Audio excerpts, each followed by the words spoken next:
શ્યામ કુમારના નમસ્કાર। આજના વિડીયોમાં આપનું સ્વાગત છે। તો ચાલો દરરોજની જેમ આજે પણ મેળવીએ ઉપયોગી જાણકારી, પણ ચેનલને સબસ્ક્રાઇબ કરવાનું ભૂલતા નહીં। આજકાલ લોકો હેલ્થ કોન્શિયસ થઈ ગયા છે, જેથી મોટાભાગના લોકો એવું માને છે કે ખાંડની તુલનામાં ગોળ વધુ સારું હોય છે, પણ જો તે શુદ્ધ ઓર્ગેનિક હોય તો જ ફાયદો કરે છે। ગોળ એનર્જીનો બેસ્ટ સોર્સ છે, સાથે જ તેનાથી મેટાબોલિઝમ પણ બૂસ્ટ થાય છે। જમ્યા પછી એક નાનો ટુકડો ગોળ ખાવાથી એસિડિટીની સમસ્યામાં પણ આરામ મળે છે।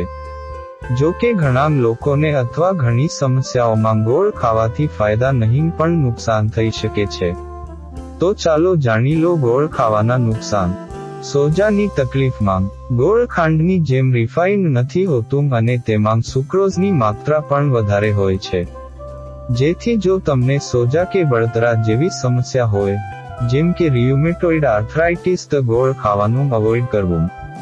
એક સ્ટડી મુજબ સુક્રોઝ, ઓમેગા-3 ફેટી એસિડને કારણે સોજા અને બળતરાની સમસ્યા વધી શકે છે।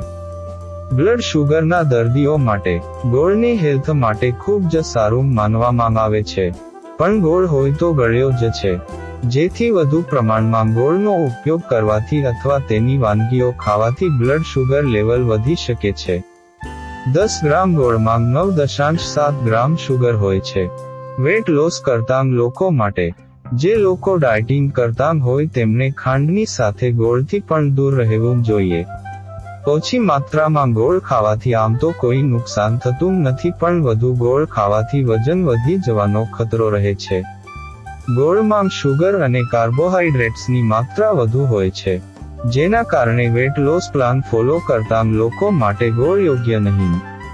ગોળમાં રહેલા પોષક તત્વોને અન્ય એવી વસ્તુઓમાંથી પણ મેળવી શકાય છે જેમાં કેલરી ઓછી માત્રામાં હોય છે।